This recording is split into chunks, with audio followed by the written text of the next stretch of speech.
Hello friends, welcome back to my channel. तो पिछले video में हमारा फर्स्ट चैप्टर ख़त्म हो चुका था। आज के वीडियो से हम क्वेश्चंस एंड आंसर देखेंगे उसके। तो आपके यूनिट में टोटल 20 क्वेश्चंस हैं। उनमें से हम पहले पार्ट में 10 क्वेश्चन लेंगे और सेकंड पार्ट में 10 क्वेश्चन लेंगे। तो सबसे पहले हम स्टार्ट करते हैं क्वेश्चन 1 से। Which of the statement about the reaction below are incorrect. तो लीड ऑक्साइड कार्बन के साथ रिएक्ट करने पर लीड और कार्बन डाइऑक्साइड मिलता है। तो सबसे पहले हम ऑप्शंस देखते हैं। तो पहला ऑप्शन है लीड इज गेटिंग रिड्यूस। तो बच्चों हमें पता है कि जब भी कोई सब्सटेंस ऑक्सीजन को गेन करता है या हाइड्रोजन को रिड्यूस करता है तब उस सब्सटेंस को हम ऑक्सीडाइज सब्सटेंस कहते हैं। और जब भी कोई सब्सटेंस ऑक्सीजन को रिड्यूस करता है और हाइड्रोजन को गेन करता है तब उस सब्सटेंस को हम रिड्यूस सब्सटेंस कहते हैं। तो इस रिएक्शन में पीबी ऑक्साइड रिएक्टेंट साइड पे है और हमें प्रोडक्ट सिर्फ पीबी मिल रहा है, यानी यहाँ पे ऑक्सीजन रिड्यूस हुआ, इसीलिए हम कहते हैं कि lead oxide is getting reduce here. But पहला ऑप्शन है कि lead is getting reduce here, तो this one is wrong. Now the second option is carbon dioxide is getting oxidise. Okay, तो रिएक्शन में देखते हैं कि रिएक्टेंट साइड पर क्या है, सिर्फ कार्बन है और प्रोडक्ट साइड पर कार्बन डाइऑक्साइड है, यानी कार्बन ने एक ऑक्सीजन गेन कर लिया है, इसलिए हमें मिलता है कार्बन डाइऑक्साइड। सो यहाँ पे सिर्फ कार्बन ही ऑक्सीडाइज हुआ है, तो कार्बन डाइऑक्साइड ऑक्सीडाइज नहीं हुआ है, ओनली कार्बन ऑक्सीडाइज हुआ है, इसीलिए this is also wrong option. Next one is carbon is getting oxidise. तो ये करेक्ट है, यहाँ पे सिर्फ कार्बन ही ऑक्सीडाइज हो रहा है, so this is correct. Then lead oxide is getting reduce, वो भी करेक्ट है, lead oxide is getting reduce here. तो बच्चों इन ऑप्शन में से ये दो ऑप्शन करेक्ट है इस रिएक्शन को देखते हुए, बट हमें क्वेश्चन में पूछा गया है कि which of the statements about the reaction below are incorrect. हमें इस रिएक्शन के कौन से स्टेटमेंट रॉन्ग दिए गए हैं वो पूछे हैं। तो यहाँ पे lead is getting reduce and carbon dioxide is getting oxidise, ये दोनों भी ऑप्शन गलत है, इसलिए आंसर है हमारा 1। आइए अब हम सेकंड क्वेश्चन देखते हैं। सेकंड क्वेश्चन इज, यहाँ पे एक एग्जांपल दिया गया है और हमें पूछा गया है कि एग्जांपल नीचे दिए गए हुए कौन से रिएक्शन में आता है। So the reaction is when iron oxide reacts with aluminium it gives aluminium oxide and ferrous that is iron। तो बच्चों जैसे कि हमें पता है aluminium is more reactive than ferrous, so यहाँ पे एल्यूमिनियम ने फेरस को डिस्प्लेस कर दिया और ऑक्सीजन के साथ बॉन्ड फॉर्म किया, इसलिए हमें मिला है एल्यूमिनियम ऑक्साइड और फेरस सिंगल बचता है। तो यहाँ पे क्या हो रहा है, डिस्प्लेसमेंट रिएक्शन हो रही है, एल्यूमिनियम फेरस को डिस्प्लेस कर रहा है। So this is the example of displacement reaction. Now the question number 3, what happens when dilute hydrochloric acid is added to iron fillings? Take the correct answer। तो बच्चों dilute hydrochloric acid यानी HCl which is in aqueous state, when HCl added to the iron fillings that is Fe which is in solid state, जब ये दोनों react होते हैं तब हमें मिलता है FeCl2 plus hydrogen gas release हो जाता है। तो बच्चों the correct answer is hydrogen gas release and iron chloride that is FeCl2 हमें मिलता है। So the correct answer is a. Question number 4, what is the balance chemical equation and why should chemical equation is balanced. सबसे पहले हम balance chemical equation क्या होती है वो देखते हैं। तो आसान भाषा में रिएक्टेंट साइड में और प्रोडक्ट साइड में हम नंबर ऑफ एटम्स को बराबर करने के लिए रिएक्शन को बैलेंस करते हैं। The reaction which has an equal number of atoms of all elements on the both side of a chemical equations is called as a balanced chemical equation। जिस reaction में दोनों तरफ बराबर नंबर ऑफ एटम्स हो सारे elements के, उन्हें हम एक बैलेंस्ड केमिकल इक्वेशन कहेंगे। Now the question is, why should chemical equation be balanced? So the answer is, the law of conservation of mass states that mass can neither be created and nor be destroyed। तो according to the law of conservation of mass, mass को हम destroy भी नहीं कर सकते और create भी नहीं कर सकते। Hence, in a chemical reaction, the total mass of reactants should be equal to the total mass of the product। क्योंकि रिएक्शन के होते वक्त मास ना ही क्रिएट हुआ है और ना ही डिस्ट्रॉयड हुआ है, इसीलिए रिएक्टेंट साइड और प्रोडक्ट साइड में नंबर ऑफ एटम्स बराबर होने चाहिए, इक्वल होने चाहिए। It means that the total number of mass of each element should be equal on both sides of chemical equation. Hence, it is so for this reason that chemical equation should be balanced. So यही कारण है कि chemical equation balance किया जाना चाहिए. पढ़ते हैं question number 5 की तरफ. यहाँ पे हमें पूछा है कि translate the following statements into chemical equations and then balance them. तो हमें यहाँ पे कुछ वर्ड इक्वेशन दिए गए हैं और उन्हें हमें ट्रांसलेट करना है केमिकल इक्वेशन में और उन्हें बैलेंस भी करना है. तो सबसे पहले हमें दिया गया है hydrogen gas combines with nitrogen to form ammonia. तो हाइड्रोजन की गैस को हम H2 लिखते हैं और नाइट्रोजन को N2. जब ये दोनों रिएक्ट होते हैं तब बनता है अमोनिया. सो अमोनिया को हम NH3 इस तरह से लिखते हैं. तो रिएक्टेंट साइड में नंबर ऑफ हाइड्रोजन 2 है और प्रोडक्ट साइड में नंबर ऑफ हाइड्रोजन 3 है और नाइट्रोजन 2 है और यहाँ पर नाइट्रोजन सिर्फ 1 है. तो इसीलिए सबसे पहले हम नाइट्रोजन को स्टेबल कर लेते हैं. अगर हमने यहाँ पे 2 लिख लिया तो यहाँ पर भी नाइट्रोजन 2 और यहाँ पर भी नाइट्रोजन 2, बट हाइड्रोजन कितने हुए 3 to the 6. तो हमें यहाँ पर भी नंबर ऑफ हाइड्रोजन 6 करना पड़ेगा, इसलिए यहाँ पे ऑलरेडी 2 है तो हम यहाँ पे 3 से मल्टीप्लाई कर देंगे. तो हाइड्रोजन कितने 6 हुए और यहाँ पर भी हाइड्रोजन 6 हुए, नाइट्रोजन 2 और यहाँ पर भी नाइट्रोजन 2. So clear. अभी नेक्स्ट है hydrogen sulphide gas burns in air to give water and sulphur dioxide. तो हाइड्रोजन सल्फाइड यानी H2S gas burns in air यानी ऑक्सीजन के साथ रिएक्ट होने के बाद हमें मिलता है वाटर एंड सल्फर डाइऑक्साइड. तो वाटर को हम H2O से लिखते हैं जो कि लिक्विड होता है और sulphur dioxide that is SO2 which is again gas. तो बच्चों ये रिएक्शन तो हो गई बट अभी हम इसे बैलेंस करेंगे. आप यहाँ पर देख रहे हो कि नंबर ऑफ हाइड्रोजन कितने हैं 2 है रिएक्टेंट साइड पे और प्रोडक्ट साइड पे भी 2 है तो ये स्टेबल है. देन सल्फर यहाँ पे कितने हैं 1 है और यहाँ पर भी 1 है, बट ऑक्सीजन यहाँ पे 2 है और यहाँ पे कितने हैं 1 + 2 यानी कितने हैं 3 है. तो ऑक्सीजन को हमें बैलेंस करना पड़ेगा. तो यहाँ पे सबसे पहले हम 2 ले लेंगे. तो यहाँ पे ऑक्सीजन कितने हुए 2 + 2 यानी 4. तो यहाँ पे अगन हमें यहाँ पे 2 लेना पड़ेगा, बट ऑक्सीजन को स्टेबल करते समय हाइड्रोजन कितने हो गए 4 हो गए. तो अगेन यहाँ पे हमें 2 करना पड़ेगा और यहाँ पे 2 करने के कारण सल्फर के भी कॉन्सेंट्रेशन चेंज हो गई. सल्फर यहाँ पे 2 हो गया तो हमें यहाँ पे भी 2 लेना पड़ेगा. तो यहाँ पे 2 करते समय ऑक्सीजन कितने हो गए अभी यहाँ पर 4 और यहाँ पर कितने हैं 2 + 4 कितने हो गए यहाँ पे 6 हो गए. तो अभी हमें यहाँ पे ऑक्सीजन को चेंज करना पड़ेगा इसकी कॉन्सेंट्रेशन. तो अभी सबसे पहले हम इसे यहाँ पे 2 इरेज कर देंगे. तो ऑक्सीजन को अगर हमने यहाँ पे 3 मोल्स दे दिए तो ऑक्सीजन कितने हुए यहाँ पे 3 × 2 6 और यहाँ पे कितने हैं 6. तो हमारी ये इक्वेशन अभी बैलेंस हो गई. थोड़ा सा डिफिकल्ट है बच्चों बट अगर आप प्रैक्टिस करोगे तो ये इक्वेशन बहुत ईजी हो जाएगी. Okay clear. Now next is when barium chloride reacts with aluminum sulfate to give aluminum chloride and a precipitate of a barium sulfate. यहाँ पे barium sulphate that is BaSO4 is a precipitate यानी insoluble substance मिलता है. तो बच्चों सबसे पहले हम इस रिएक्शन को भी बैलेंस करेंगे.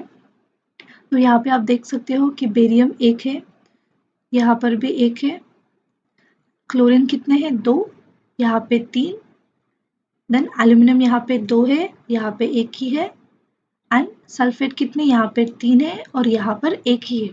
तो सबसे पहले हम क्लोरीन को करते हैं स्टेबल दैट इज क्लोरीन कितने हैं 3 है. तो अगर हमने यहाँ पे 2 लगा दिया तो यहाँ पे 2 करने के कारण हमें यहाँ पर भी अभी 3 करना पड़ेगा. सो क्लोरीन कितने हो गए 6 और यहाँ पर भी क्लोरीन कितने हो गए 6, बट यहाँ पे बेरियम नंबर ऑफ बेरियम कितने हो गए 3. तो अभी यहाँ पे प्रोडक्ट साइड में हम इसे 3 कर देंगे. सो बेरियम 3 हो गए और सल्फेट यहाँ पर और यहाँ पर भी बैलेंस हो चुका है. ओके तो बच्चों ये इक्वेशन बैलेंस है. Now the next one is when potassium metal reacts with water to give potassium hydroxide and hydrogen gas. तो पोटेशियम को हम K से डिनोट करते हैं. Potassium reacts with water gives potassium hydroxide that is KOH plus hydrogen gas. तो अभी हम इस इक्वेशन को बैलेंस करेंगे। तो अगर यहाँ पे हमने 2 लिख लिया तो हाइड्रोजन कितने हो गए 2 + 2 4, ऑक्सीजन कितने हो गए 2 और पोटेशियम कितने हो गए अगेन 2। तो हम यहाँ पे फिर से यहाँ पे 2 कर देंगे, जिसकी वजह से हाइड्रोजन अभी यहाँ पर भी 4 है और यहाँ पर भी 4 है एंड ऑक्सीजन भी 2 हो गए और यहाँ पर भी ऑक्सीजन 2 है एंड पोटेशियम 2 होने के कारण हमें रिएक्टेंट साइड में भी यहाँ पे 2 करना पड़ेगा। Okay, now the equation is balanced. आगे बढ़ते हैं next question, that is balance the following chemical equations. तो यहाँ पे कुछ क्वेश्चंस दिए गए हैं, इक्वेशंस दिए गए हैं, उन्हें हमें बैलेंस करना है। तो बच्चों पहले ही हमने बैलेंसिंग अभी देखी है तो यहाँ पर मैं डिस्कस नहीं करूँगी। आप यहाँ पर वीडियो को पॉज करके नीचे दिए गए आंसर्स को लिख सकते हैं, कॉपी कर सकते हैं। तो question number 7, right the balance chemical equations for the following reactions. हमें इन रिएक्शन के लिए बैलेंस केमिकल इक्वेशन लिखना है। तो first is calcium hydroxide reacts with carbon dioxide gives calcium carbonate and water. उसे हम कुछ इस तरह से लिखते हैं। तो बच्चों यहाँ पे आप देख सकते हो कि कैल्शियम यहाँ पर एक है और यहाँ पर भी एक है।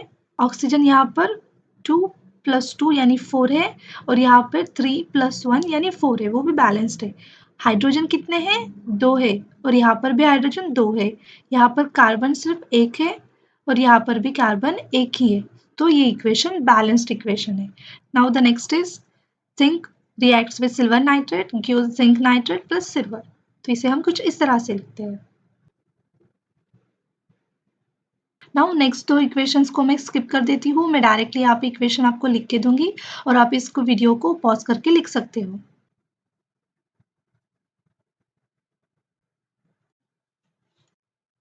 Okay, moving on to the next question. Write the balanced chemical equation for the following and identify the type of reaction in each case. तो बच्चों हमें यहाँ पर केमिकल इक्वेशन को राइट डाउन करना है, उसे बैलेंस करना है और वो केमिकल इक्वेशन कौन से टाइप में आता है वो भी लिखना है। तो सबसे पहले है potassium bromide reacts with barium iodide gives potassium iodide plus barium bromide.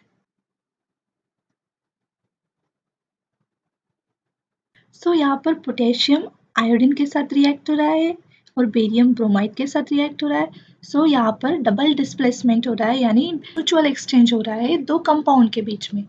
So this is the double displacement reaction. तो दूसरे इक्वेशन में जिंक कार्बोनेट ब्रेक हो रहा है जिंक ऑक्साइड और कार्बन डाइऑक्साइड में, यानी तो इस रिएक्शन में यहाँ पर एक रिएक्टेंट है और हमें क्या दो दो प्रोडक्ट मिल रहा है। So decomposition reaction. Now the next one is when hydrogen reacts with chlorine, it gives hydrogen chloride. That is hydrogen gas और क्लोरीन गैस मिलकर HCl that is hydrogen chloride बना रहे हैं। तो यहाँ पर कंबाइन हो रहे हैं, दोनों भी रिएक्टेंट एक दूसरे के साथ कंबाइन हो रहे हैं। सो this is the combination reaction. And the last one is when magnesium reacts with hydrochloric acid, it gives magnesium chloride plus hydrogen. That is तो इस इक्वेशन में क्लोरीन मैग्नीशियम को डिस्प्लेस कर रहा है, रिप्लेस कर रहा है। So this is the displacement reaction. Okay, तो बच्चों ये सारे इक्वेशंस आपको लिखने के लिए उनके फॉर्मूलाज याद करना बहुत ज़रूरी है। Okay, now the next question is what does one mean by exothermic and endothermic reactions, give examples. तो आंसर में हम सबसे पहले देखेंगे exothermic reaction. The chemical reaction that releases energy in the form of heat, light or sound are called exothermic reaction. यानी ऐसी reaction जो होने के बाद एनर्जी रिलीज होती है in the form of heat, light और साउंड, उस रिएक्शन को हम कहते हैं एक्सोथर्मिक रिएक्शन। एक्सो यानी एग्जिट, जिसमें एनर्जी रिलीज होती है। उसके लिए एग्जाम्पल लेंगे, mixture of sodium and chlorine gives sodium chloride, that is we called as common salt. तो इसका example when Na plus Cl reacts it gives NaCl और ये रिएक्शन होते समय 411 किलो जूल इतनी एनर्जी भी बाहर रिलीज होती है। So this is the exothermic reaction and in other words combination reaction are exothermic reaction. यहाँ पर बच्चों आप देख सकते हैं कि दो रिएक्टेंट मिलकर सिंगल प्रोडक्ट बन रहा है. So this is the combination reaction. So we can say that combination reaction are exothermic reaction. Okay, now the second is endothermic reaction. The reactions that absorb energy or require energy in order to proceed are called as endothermic reaction. यानी ऐसी reaction जिसे होने के लिए energy required होती है, उसे हमें एनर्जी प्रोवाइड करनी पड़ती है, उस रिएक्शन को हम कहते हैं endothermic reaction. For example, in the process of photosynthesis, plants use the energy from the sun to convert carbon dioxide and water to glucose and oxygen. इसका एग्जांपल है सिंपली फोटोसिंथेसिस. तो बच्चों, फोटोसिंथेसिस आपको इसके बारे में आइडिया होगी कि प्लांट्स क्या करते हैं, कार्बन डाइऑक्साइड इनहेल करते हैं. जैसे कि हम ऑक्सीजन इनहेल करते हैं, प्लांट्स कार्बन डाइऑक्साइड इनहेल करते हैं. तो उस कार्बन डाइऑक्साइड को ग्लूकोज और ऑक्सीजन में कन्वर्ट करने के लिए प्लांट्स सूरज से एनर्जी लेते हैं. सो बच्चों, this is the example of endothermic reaction. तो रिएक्शन कुछ इस तरह से होती है. 6 carbon dioxide reacts with the 6 molecules of the hydrogen oxide, that is water, which is in the liquid state, gives glucose, that is 6,6H12O6, which is in the aqueous state, plus O2, 6O2, जो gas release हो जाती है. तो बच्चों, this is the photosynthesis. This reaction is done in the presence of sunlight. ये important है लिखना. तो इसे हम ग्लूकोज कहते हैं. अगेन बच्चों, हमें केमिकल फॉर्मूलाज पता होना बहुत इंपॉर्टेंट है रिएक्शन लिखने के लिए. So moving on the next question. The question number 10, that is why is respiration considered an exothermic reaction and explain. तो बच्चों, रेस्पिरेशन को एक्सोथर्मिक रिएक्शन क्यों कहा जाता है वो हम देखेंगे. Energy is required to support life. हमें पता है कि एनर्जी हमें डे टू डे लाइफ में बहुत इंपॉर्टेंट होती है. हमें स्टडी करने के लिए, दूसरे अलग अलग काम करने के लिए एनर्जी बहुत इंपॉर्टेंट होती है. And this energy in our body is obtained from the food we eat. और ये एनर्जी हमें कहाँ से मिलती है, जो कुछ भी हम खाना खाते हैं उससे मिलती है. During digestion, large molecules of food are broken down into simpler substances such as glucose. So digestion के समय हमारे फूड के जो बड़े बड़े मॉलिक्यूल्स होते हैं उसे ब्रोक डाउन किया जाता है छोटे छोटे टुकड़ों में, such as glucose. And glucose combines with oxygen in the cells and provide energy. And बच्चों, हम जो ऑक्सीजन रिस्पायर करते हैं वो हमारे सेल्स में, ब्लड में रहता है. वो ग्लूकोज के साथ कंबाइन करके उन सेल्स को एनर्जी प्रोवाइड करता है. सो इस तरह से हमारे बॉडी के सारे सेल्स एक्टिव हो जाते हैं अपने अपने काम करने के लिए. The special name of this combustion reaction is respiration. और इस रिएक्शन को हम कहते हैं respiration. Since energy is release in the whole process, it is an exothermic process. तो बच्चों, ये पूरी प्रोसेस में एनर्जी रिलीज हो रही है. सो इसीलिए हम इस प्रोसेस को कहते हैं एक्सोथर्मिक प्रोसेस. तो इसके हम रिएक्शन देखते हैं. ग्लूकोज ऑक्सीजन के साथ रिएक्ट हो रहा है, यानी C6H12O6 यानी glucose reacts with O2, gives carbon dioxide, water and energy. Okay, इस रिएक्शन को बैलेंस करते हैं. 6O2, 6CO2 and 6H2. So बच्चों, this is the respiration process, that is exothermic process. That's it for now. हम next video में आगे के 10 question complete करेंगे बच्चों. Thank you for watching. See you in the next video.